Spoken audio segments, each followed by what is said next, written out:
Dr. Bart Ehrman debated a Christian named Jimmy Akin. And I don't really know who Jimmy Akin is, but I watched this debate recently, and I was particularly interested in a part of the debate where Ehrman characterizes the crucifixion scenes in the Gospel of Mark and in the Gospel of Luke, and shows a contrast between them. So I'd like you to watch that scene. Jesus is turned over to the authorities. He goes before Pontius Pilate, and Pontius Pilate asks him, "Are you the king of the Jews?" And the only thing Jesus says is, "You say so," in Mark. Su leges, you say so. And he doesn't defend himself. And he's condemned. And so he's taken off to be executed. And he doesn't say anything the entire way. He's silent. And they nail him to the cross, and he's silent in Mark.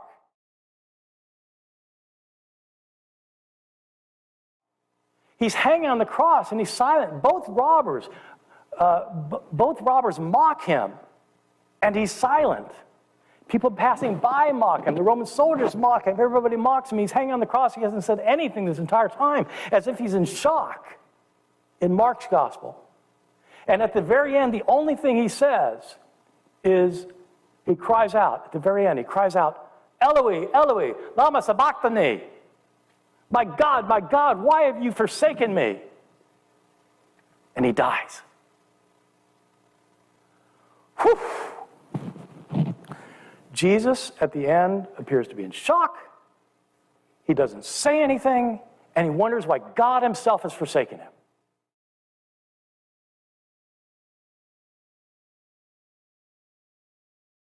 And the centurion who's just crucified him says, sees how he's died, and he says, "Truly this man was the Son of God." But he's in doubt at the end. He doesn't know why it's happening, but you know, and God knows, that it's bringing salvation, and the centurion recognizes it.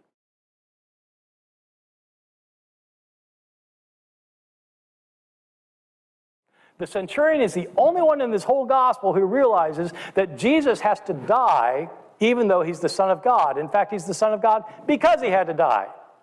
But Jesus at the end is in despair.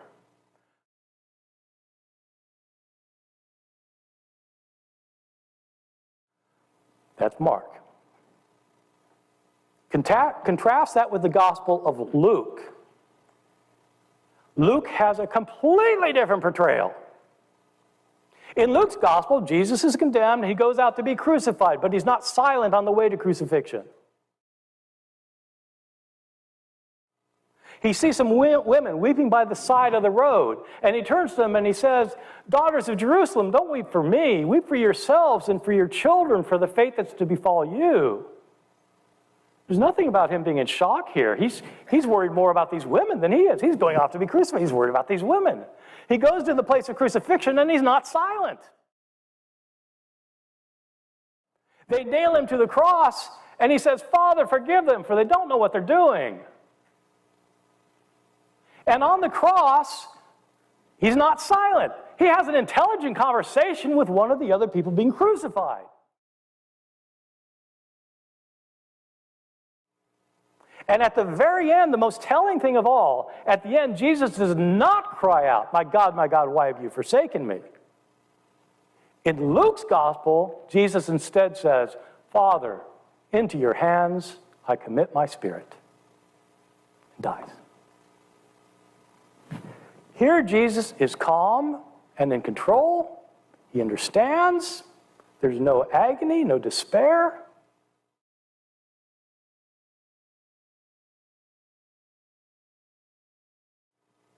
What happens, though, is that people take Mark's gospel and they take Luke's gospel and they smash them together so that Jesus says and does everything that's in Mark and in Luke.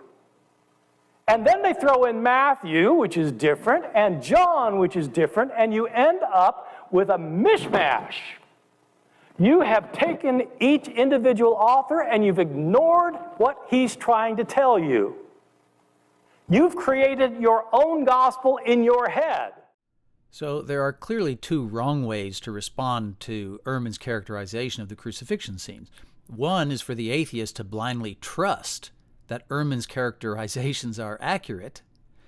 And the other mistake would be for the Christian to assume Ehrman is altogether wrong.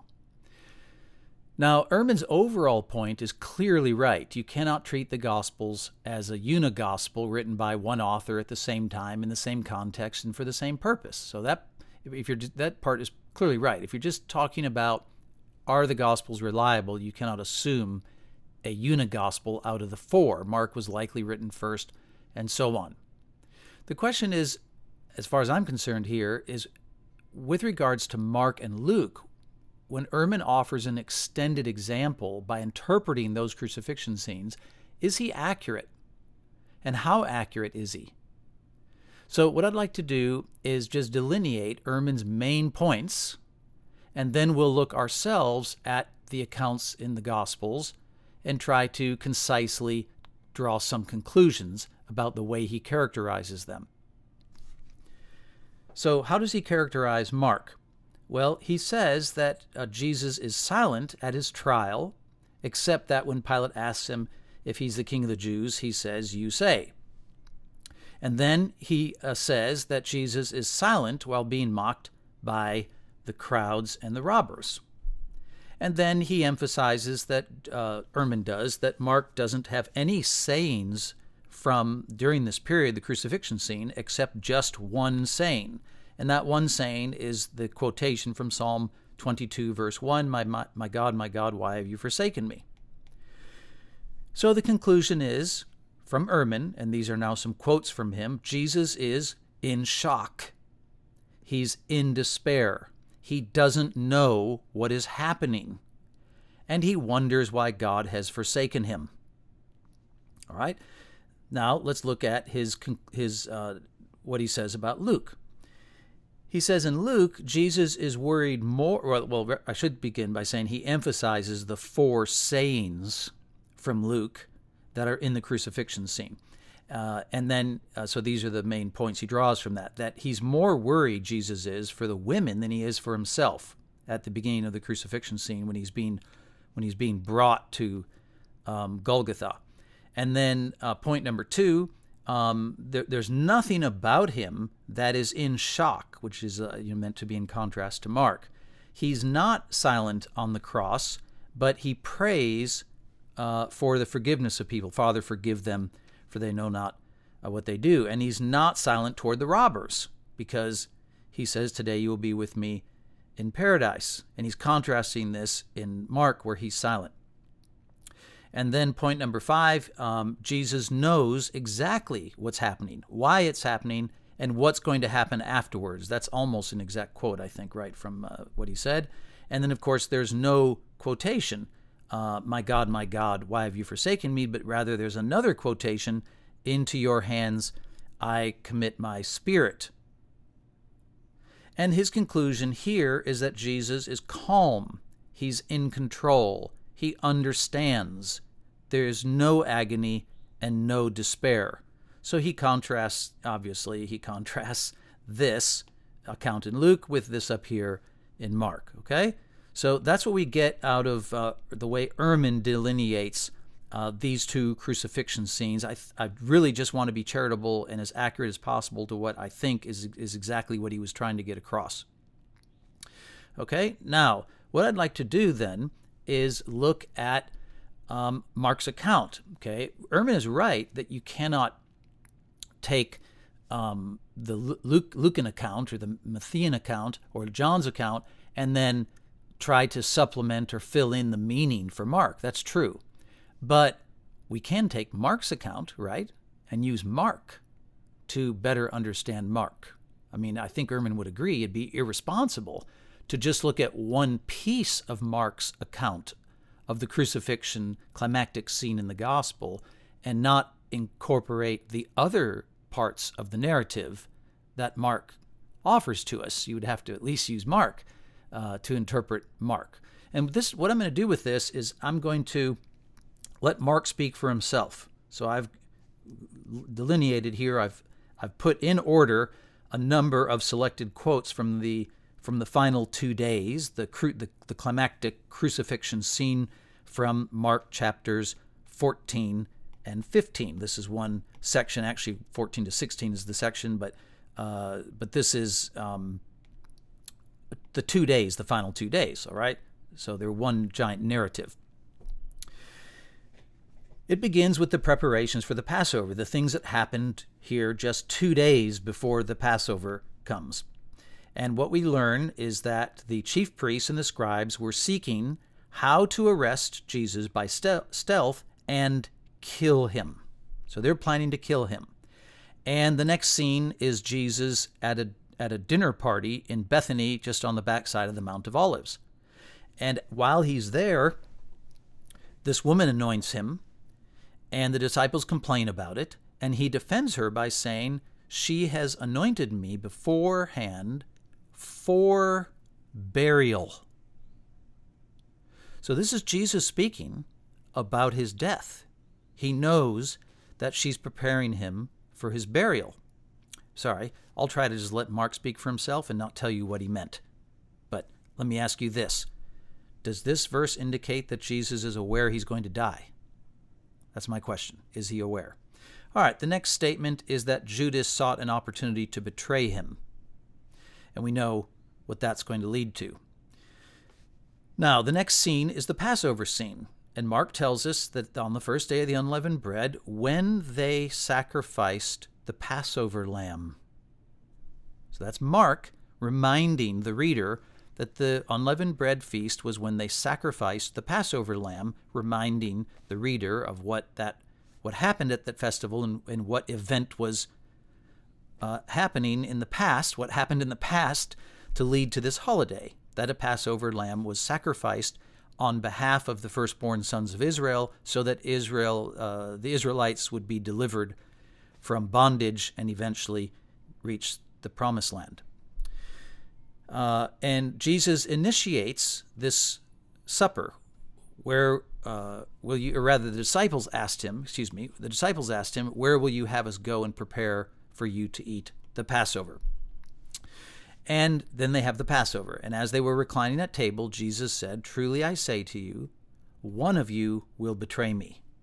So, according to Mark, Jesus is aware of this right here, that Mark is betraying Jesus to the leaders who want to kill him.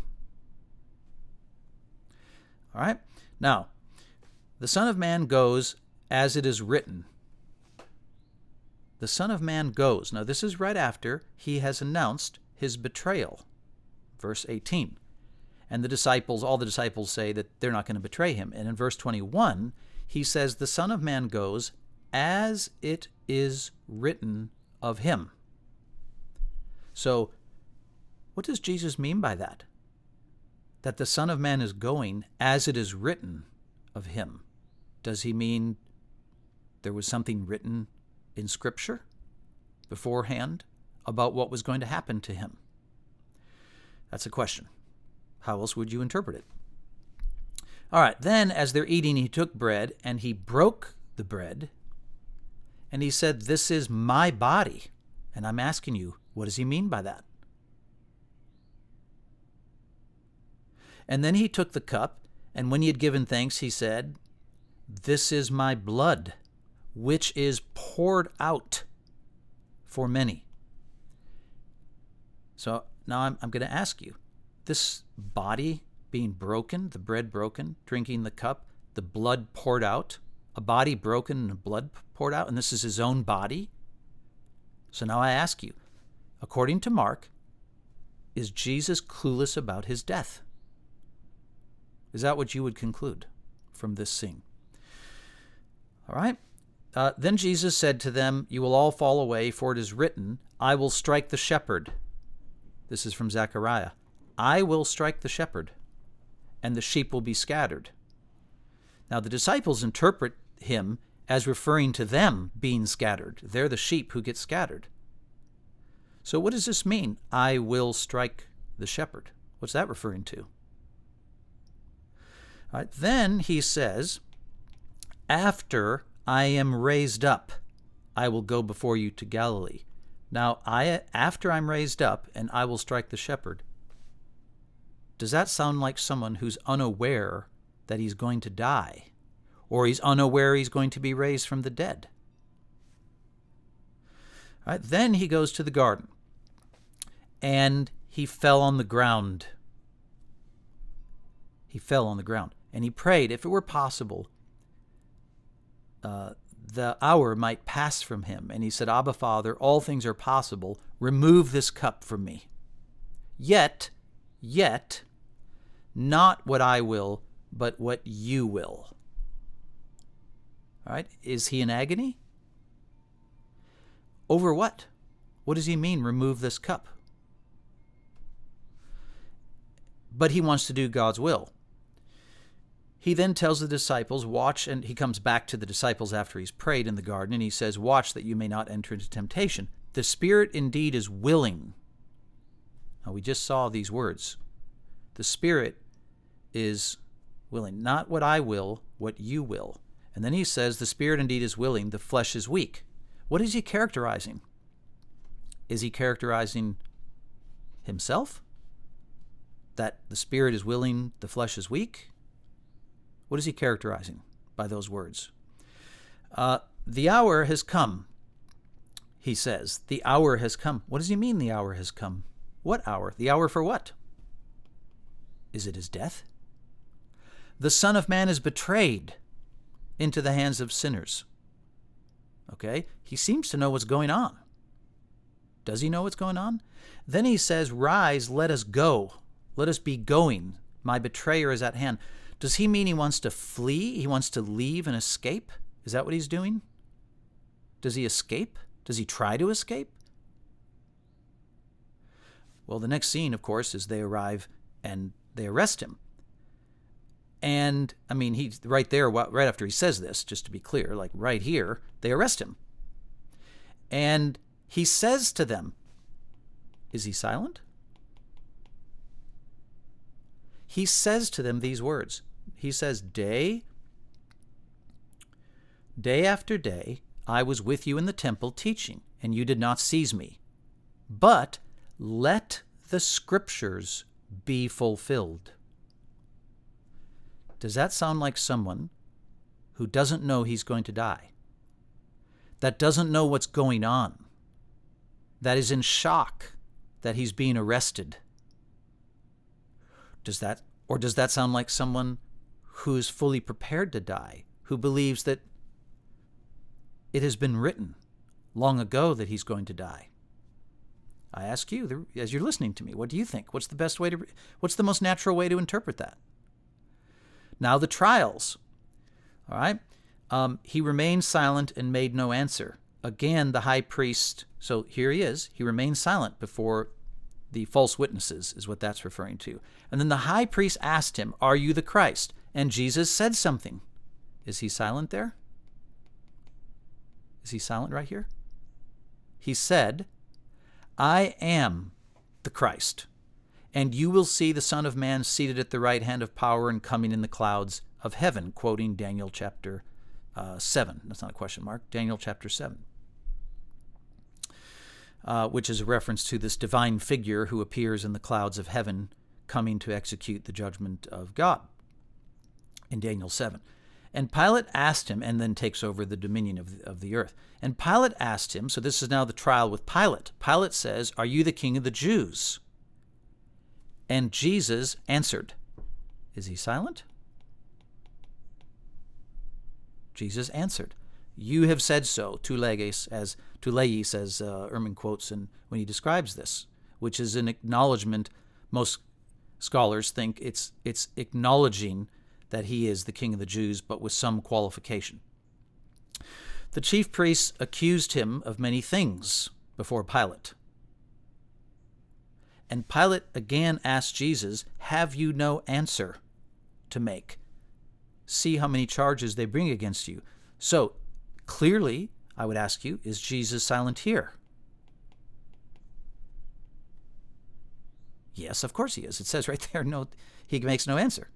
Okay, is he silent throughout the whole thing? Or is it a combination of some silence and some sayings, things he says? All right, now at the 9th hour, Jesus cried out, This is at the crucifixion scene. Is he silent through all of the, to the robbers and to the crowds mocking him and so on? Yes, I'll just say yes, definitely. He has one saying, and this is it. We've already heard it from Ehrman. We don't need to read it again. All right? So, I have now a question about the meaning of something. This silence before the priest's charges, and then the fact that there's only one saying while he's on the cross. He's silent before the priest's charges, and there's one saying on the cross. That's it. There's no other sayings. What might we conclude from Mark from that? That Jesus, who's been saying things earlier, he said a number of things through here, all through these 2 days. But as you get to the actual crucifixion, he only has one saying at the end. And then he's silent while he's getting charged by getting accused of things by the priests. Well, I would say from Mark's perspective, it's emphasizing what was said here back in verse 12 of chapter 14. Let's go back and look at it. Where is that? It's right here. It's where Mark says, when they sacrificed the Passover lamb. So Mark is seeing with emphasis that what's happening to Jesus relates to the Passover lamb. Now, Mark has the manuscripts are actually divided on this, so it's not solid, it's not certain.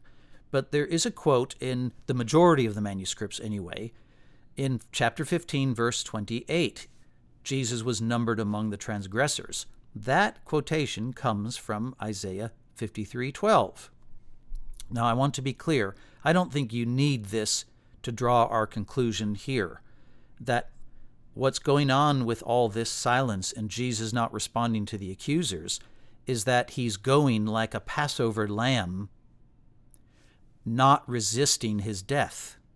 I think that's the obvious meaning. I offer that as an interpretation, my own understanding of what Mark is likely emphasizing. But the majority of the manuscripts do include a quotation from Isaiah 53, verse 12. And Isaiah 53, verse 7 has this famous quotation. He was oppressed, he was afflicted, yet he opened not his mouth. Like a lamb led to the slaughter, like a sheep that is before its shearers is silent, so he opened not his mouth. And of course, this is quoted in Acts chapter 8 without controversy. Another question of meaning, Psalm 22. My God, why have you forsaken me? Here's the psalm right here. It begins with an expression of doubt to God, of questioning of God. Why have you forsaken me? But then notice this, how quickly the psalmist says, yet you are holy, enthroned on the praises of Israel. In you our fathers trusted. They trusted, and you delivered them. To you they cried and were rescued. In you they trusted and were not put to shame. And then down here again, you are he who took me from the womb. You made me trust. You. Be not far from me. That's a prayer. Be not far from me. And then, of course, here, you, O Lord, do not be far off. Another request. O you my help, come quickly to my aid. Deliver my soul from the sword. Again, a request. Save me from the mouth of the lion. But now notice the change right here. You have rescued me from the horns of the wild oxen. I will tell your name to my brothers. I will praise you. He has not despised or abhorred the affliction of the affliction. He has not hidden his face from him. So I would say a fair reading of Psalm 22 is that the writer of the psalm is conflicted. He feels in the moment like he's forsaken, but he's reminding himself of how his fathers have trusted God and been delivered. And then he begins to request of God to be delivered, and that he trusts in God and has trusted in God.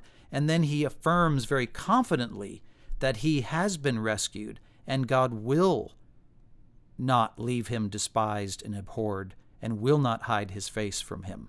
So that's the psalm. It's not, is that a psalm which reflects total shock and doubt and a lack of awareness? All right, so let's do this. Let's read Ehrman's own words, his summary of Mark. Jesus is, quote, in shock, in despair, doesn't know what is happening, wonders why God has forsaken him. I ask you, is that really the way you would conclude Mark chapters 14 and 15? Is that what you would conclude? So now I'm going to give you my summary.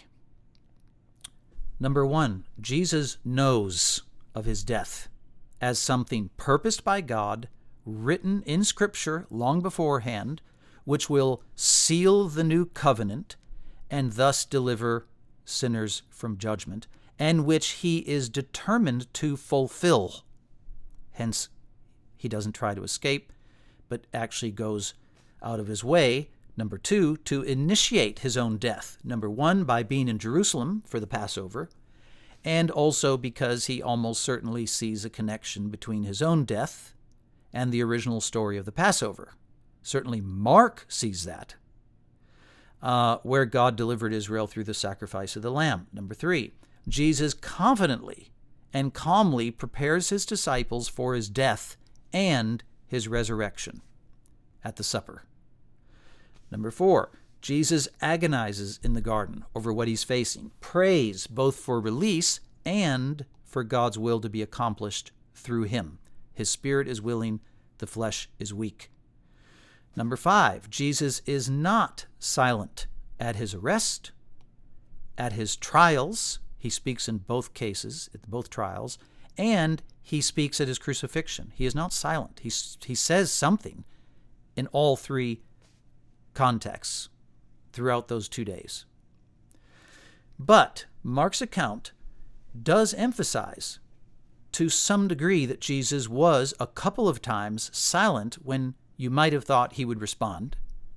And Mark does only give one quotation, and it's from Psalm 22, which emphasizes the suffering of the Lamb who is willingly dying as a sacrifice for sin, but is agonizing through it. I think that's a fair interpretation if you're using Mark to interpret Mark. And then finally, we don't need that part. Okay, that's a double statement. All right, so let's go now over to Luke. All right, and let's review Luke's account. Now, if you think, oh, I don't really want to go through all of Luke's account. Okay, well, do you want to know whether Ehrman was accurate or not? That's the question. So we're going to do this a little faster, but we'll still go through Luke's whole account. The preparations for the Passover. The chief priests and the scribes were seeking how to put him to death. Same as Mark. Judas went away and conferred with the chief priests how he might betray him. Same as Mark. The Passover supper. They came on the day of the unleavened bread, on which the Passover lamb had to be sacrificed. Same as Mark. Jesus said, I've earnestly desired to eat this Passover with you before I suffer. Before I suffer. Does Jesus know he's going to suffer and die? He took bread, and you know what's going to happen. He broke it and says, this is my body. Same as Mark.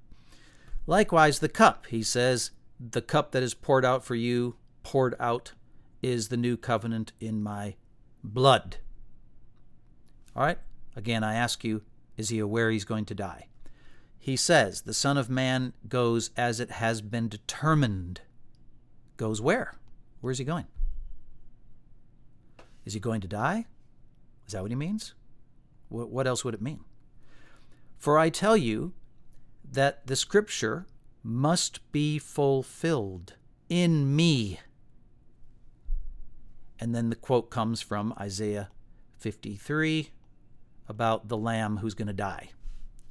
According to Luke, does Jesus know he's going to die? Is that different from Mark? That he knows he's going to die and he sees that it has been written and he's preparing his disciples for it. Garden of Gethsemane, he prays that the cup be removed. Nevertheless, not my will, yours be done. Is that the same as Mark? Is he in agony? Does he still want to do God's will? In agony, literally it says, in agony, although it is true that some of the manuscripts don't have this verse. For my part, I think it's original. I think there's really good reasons to think it's original, but you don't have to base the whole thing just on that one verse. I don't think that's adding new stuff.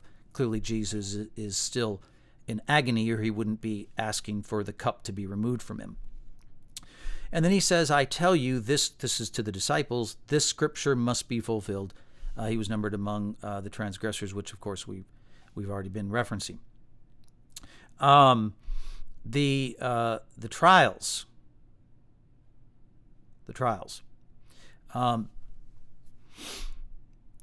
They ask him, if you're the Christ, tell us.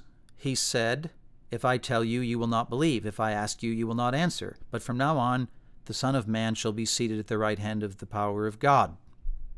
Very similar to the answer he gave in Mark. Pilate asked him, but he's clearly not silent, right? Is he silent here? No, he's clearly not silent. Of course, Ehrman didn't say he was silent here. I'm just asking how to interpret it. Pilate asked him, are you king of the Jews? And he answered, you have said so. Very similar to Mark. Herod questioned him at some length, but he made no answer. Is Jesus silent here? Yes. Yeah, he's clearly silent. So Luke has him silent as well when he's being interrogated by Herod and the priests are accusing him. So that's similar to Mark as far as the silence goes. Now, at the crucifixion, Jesus has 4 sayings, not 1, but 4. He addresses the daughter of Jerusalem, which Ehrman referenced. He addressed the, before you get to that, the people who stood by watching, the rulers scoffed at him, saying, he saved others, let him save himself, he is the Christ. Is Jesus silent in Luke? Yes. He does not respond, just as in Mark. You'll notice, sometimes he's silent, sometimes he has something to say. And sometimes those are paralleling in Mark and Luke. Other times, there's more sayings. So, but there's a difference between whether the writer tells you that Jesus is being silent versus whether there's just no response given. My point is, both scenes have times where Jesus doesn't respond and is silent. And both scenes, Luke and Mark, have places where the narrator tells you Jesus is being silent. All right, Jesus has the other saying, which also is textually insecure. One of the 4 sayings may not be original. I think it's original, but nonetheless, that if that's not original, that would mean Jesus only says 3 things at the crucifixion scene, not 4. Right? Mark has him saying 1 thing. And of course, he says to the robber, the thief, today you'll be with me in paradise. And then he says, into your hands I commit my spirit, which is a quote from Psalm 31. So let's look as a question of meaning. What is this? Into your hands I commit my spirit. Well, Psalm 31, let's take a quick look at it. In you I take refuge. The psalmist is confident. He's taking refuge in God. And into your hands I commit my spirit. He's confidently entrusting his life to God, right? So everything's going well. My eye is wasted from grief. My soul and my body also. My life is spent with sorrow, my years with sighing. My strength fails. My bones waste away. Because of all my adversaries, I've become a reproach, especially to my neighbors, an object of dread. Those who see me in the street flee from me. I've been forgotten, like one who is dead. Doesn't that sound like somebody who is agonizing, who's going through something difficult, who feels forgotten and forsaken? but he affirms he does trust the Lord. He does expect to be delivered. I do trust in you. All right? So all that to say, what is the psalmist in chapter 31 happening? What's happening to him? Well, he's going through something very similar. It's closely paralleling what's happening in Psalm 22, where the psalmist is going through an extraordinarily difficult time and feels forgotten, feels forsaken, but he does still trust in the Lord. He does expect the Lord to deliver him nonetheless. All right, so let's look at Ehrman's summary here at the end. Ehrman summarizes this as calm and in control, understands no agony. Really? Luke didn't say anything about Jesus' agony or despair at all in his account? All right, so here's my summary of Luke. Number 1, Jesus knows of his death as something purposed by God, written in Scripture long beforehand, which will seal the new covenant and thus deliver sinners from judgment, and which he is determined to fulfill. He's not trying to escape from it, but fulfill it. Jesus initiates his own death by being in Jerusalem for the Passover and so on. Jesus confidently prepares his disciples for his death and resurrection. And Jesus agonizes in the garden over what he was facing, prays for release, for God's will to be accomplished through him. His spirit is willing, his flesh is weak, though he doesn't quote that in Luke, just to be clear. I'm just saying that's the gist of what's going on in the garden. He's not silent at his arrest, at his trials, or his crucifixion, but he is sometimes silent in those scenes as well, where he doesn't respond, and the writer says he's silent. Luke says he's silent.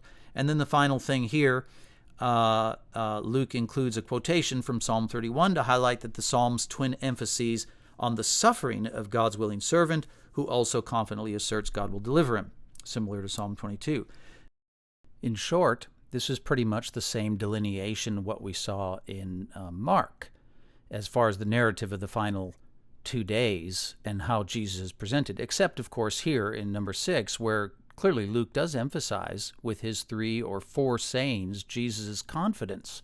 But Mark has also emphasized throughout his narrative Jesus' confidence. So there's no, at least it seems to me, there's no shock. But it's really for you to decide. The point of this exercise is really just to correct the record on what exactly Mark and Luke convey. Not so much to, I'm not really concerned with Ehrman's, exactly with Ehrman himself, but just to try and show what really is the accurate account of Mark's crucifixion versus Luke's, and it's for you to decide as to the accuracy of Ehrman versus what we've gone through here.